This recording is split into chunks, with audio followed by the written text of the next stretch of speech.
नमस्कार, आप देख रहे हैं यंग भारत न्यूज और मैं हूं आपके साथ ज्योति यादव। बिहार विधानसभा चुनावों को लेकर सियासी गलियारों में सुगबुगाहट तेज हो गई है।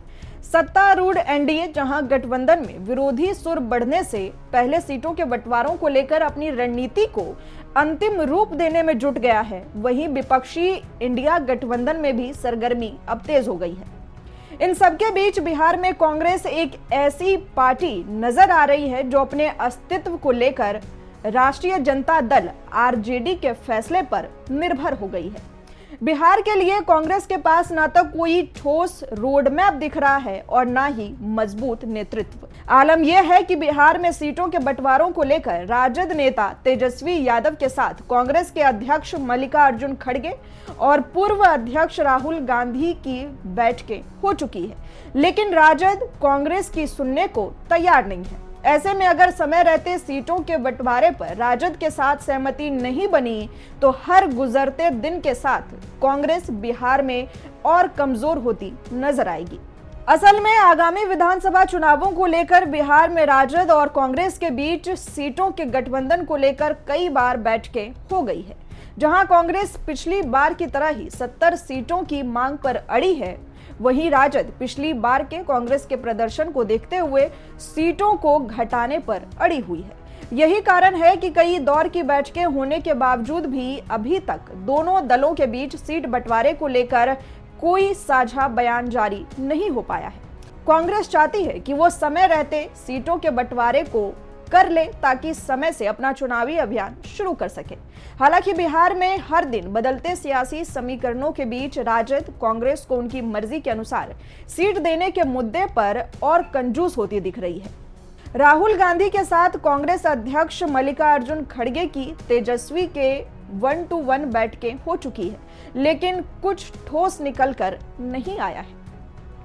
अब ऐसे में सवाल उठता है कि क्या राहुल गांधी अपनी आरोप प्रत्यारोप की राजनीति और बिहार में कमजोर होते संगठन को फिर से मजबूती के साथ सत्ता के करीब ले जा पाएंगे? असल में ऐसा इसलिए कहा जा रहा है क्योंकि पिछले शनिवार को एक बार फिर से राहुल गांधी ने अपने आरोप प्रत्यारोप की राजनीति के तहत महाराष्ट्र विधानसभा चुनावों में धांधली का आरोप लगाया। उनका कहना है कि एक सुनियोजित साजिश के तहत महाराष्ट्र चुनावों में हेराफेरी की गई और अब आगामी बिहार विधानसभा के चुनावों के लिए भी भाजपा ऐसी ही साजिश करती नजर आ रही है। हालांकि उनके इस बयान पर भाजपा समेत एनडीए के कई दलों ने कड़ी आपत्ति जताई है। उनका कहना है कि राहुल गांधी को अभी से बिहार में अपनी हार दिखने लगी है, इसलिए अभी से इस तरह के बयान दे रहे हैं। असल में बिहार में कांग्रेस हाशिए पर जा चुकी है और अब राजद के फैसले पर उनका राजनीति वजूद बचा हुआ है। अगर बात बिहार विधानसभा चुनावों को लेकर कांग्रेस या राहुल गांधी के किसी मास्टर प्लान की करें तो पार्टी ने पिछले दिनों कुछ संगठनात्मक बदलाव किए हैं। हालांकि पार्टी की जमीनी स्तर पर पकड़ बनती नजर नहीं आ रही है। कांग्रेस के चुनावों से पहले बिहार के प्रदेश अध्यक्ष पद की जिम्मेदारी अब राजेश कुमार को दे दी गई है। वहीं प्रभारी कृष्णा अलावरू को बनाया गया है।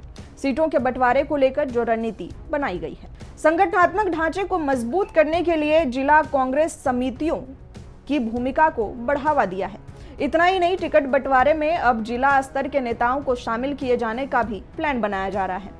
पार्टी ने अपने संविधान में संशोधन करके संगठन के 50% पद युवाओं को और 50% अनुसूचित जातियों, पिछड़ी जातियों और आदिवासी को आवंटित करने का निर्णय लिया है। लेकिन इन सबके बीच सवाल वही उठता है कि आखिर कांग्रेस किन मुद्दों के साथ जनता के बीच जाने वाली है। इसे लेकर कोई ठोस रोड मैप अभी कांग्रेस के पास नजर नहीं आ रहा है। ऐसे में फिर बिहार विधानसभा चुनाव कांग्रेस और राहुल गांधी के लिए एक बड़ा सवाल बनने वाले हैं। इन सबसे इतर सियासी गलियारों में एक सवाल ये भी उठ रहा है कि अगर तेजस्वी यादव, जो बिहार में विपक्ष का मुख्य चेहरा है, कांग्रेस को उनके मन मुताबिक सीट नहीं देते तो कांग्रेस क्या करेगी?